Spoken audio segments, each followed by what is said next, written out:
Underground dialogue, we gon' tell the truth. We ain't scared like a lot of y'all. Matters who they are, do we bow? Not at all. Dropping bombs on this wicked world, so it gotta fall. Underground dialogue, we gon' tell the truth. We ain't scared like a lot of y'all. Matters who they are, do we bow? Not at all. Dropping bombs on this wicked world, so it gotta fall. And not selling masters. So that's what made it look wow. But the only thing about the publishing, when people say, well, man, why would you get rid of your publishing? Because that represents what we talk about all the time, the generational wealth. Because publishing is perpetuity. That means as long as life exists, as long as there is a musical structure and setup and system, as long as these songs are being played, it's generating publishing royalties. Why would you sell that? Again, some of these cats need bread. Or some of these cats' songs ain't playing. You ever think of that? Well, it depends. Yeah. When you talk about the mainstream guys that we just named, oh, that stuff playing. You can Paul Simon is on the radio somewhere on some soft rock station right now. You know, Barry Manilow, that stuff is playing. It's generating publishing money and it's generating sync money too. Sync licensing money is more like you hear it on a commercial, you hear a clip of it in the movie, they put on a video game or some crap like that. But it's generating bread. You know, now the other thing that people are not that I got educated on is a lot of people are selling their catalogs and getting these big lump sums because of tax issues. It's coming down to tax time too. Because Dr. Dre was said to be making about $10 million a year off of his catalog, right? So if he's making $10 million a year, that means that they are taxing him on that $10 million every year. But for him to get that lump sum, they tax that lump sum, and that's it. Yeah. And now whatever the rest is, that's what the rest is. So they'll pay taxes on publishing the checks, royalties. Yeah. You know, if you generate that bread, they tax that. So at the end of the day, this is what he just got is called like a capital gains. You know, so he hit one big lick. It's kind of like if you won the lottery. Just say you hit the lottery and then you win $500 million. They give you an option for a payout. It's like payment plan. It's my money and I wanted that. Yeah, but they'll tell you, hey man, we can give you $300,000 a month for as long as or we can give you this big lump right now, but they're gonna take some out. Most people, man, go and give it a lump. You know. So you take that $200 million, that $300 million, pay what you got to pay out of it, and then you good. Because at $200 million, and he's getting $10 million a year, it would have took him 20 years to get that $200 million. And he getting old now.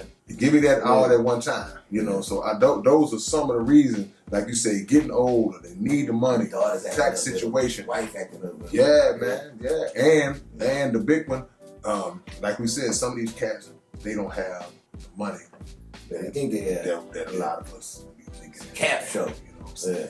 So when I read it from that angle, I understood, but it's just something in me that's still just like I don't like to give my work back to the beast like that. It looks like they sell it right when they're at their peak. So like Drake sold this right after he just got the whole award for the Super Bowl when he did the whole he constructed that whole Super Bowl halftime show. And then right after this get to the peak of Drake.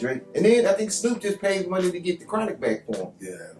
You see, and I think what Snoop got control over are master recordings. I think now don't somebody correct me and don't quote me on that, but there may be some publishing mixed up in there too. But I know he acquired some of those master recordings, Death Row stuff as well. So it's a question of if you was an artist, would you do it? You know, and some people are saying, well, man, you know, like I said, some of them are selling partial of their catalog. They're not selling all of it. They just get rid of pieces of it so they can kind of be in the middle. Like, okay, I'm not here to lick, but I still got a connection, so I still have some ownership of it. Well, I wonder which ones they sell, because Jay got those super hits, and then the other ones, like, I hope he. But people ain't stupid though. You can't sell me on the Dre Day that song that didn't do all that hot, but then you want to hold on to You keep the ghetto boy. Right. You know, nah, they not doing like that. But some people, they going all in though, bro. Yeah. You know, so they going. Think about Lil Wayne's catalog. Yeah, without a doubt. Is Drake trying to sell it? I didn't see nothing as far as Drake was concerned, but the list I saw, it was 100 artists, man. And that was just minimum. That was just that list. Wow. And there was names that I didn't even bring out because I was just so surprised. Like, man, that's amazing. But you know, I was starting to think, I'm like, well, man, you know, maybe something was going on in the industry, you know, that we don't know about.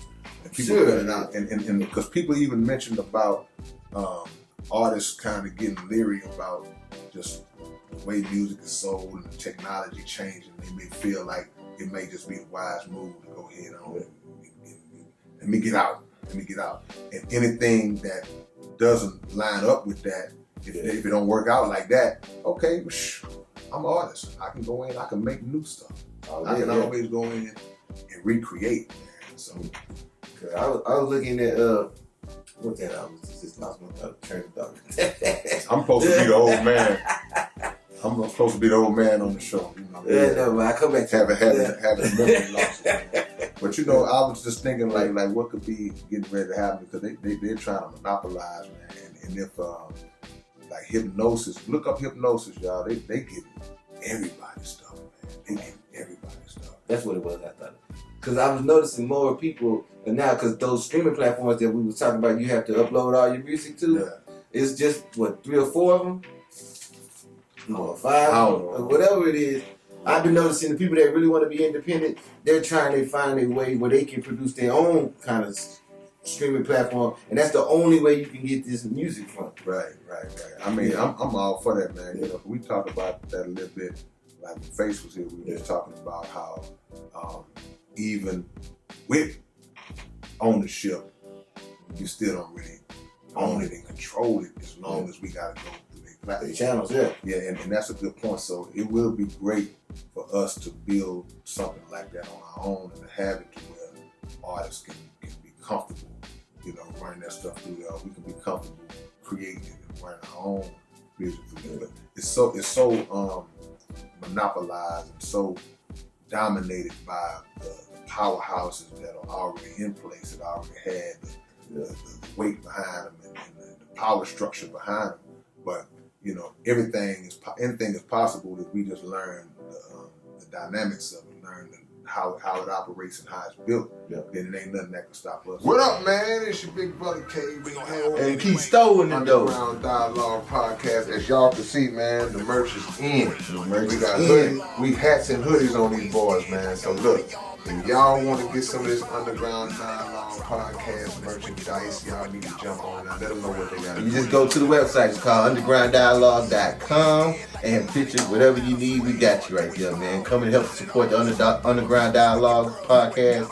And man, get you some of this cold ass merch, man. You know what I'm saying? You know what it is, man. We ain't playing with it, man. Look. All grassroots, man. You know what I'm saying? These are different. See, this is the logo. And this is the logo of the corporate look. So whatever y'all need, different colors. We don't want to be like this right around time, just in time for winter. Right in time for Christmas. Go to undergrounddialogue.com. Get yours today. Salute.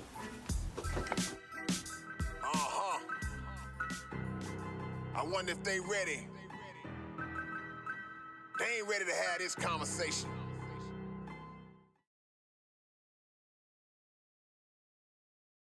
What's up, man? It's your big brother K. Reno, and check this out, man. The Underground Dialogue Podcast is offering advertising opportunities, man. You can promote your business, you can promote your video, your song, whatever it is that you have, man. Reach out to us if you're interested in promoting on the Underground Dialogue Podcast. All you got to do is email us at undergrounddialoguepodcast@gmail.com.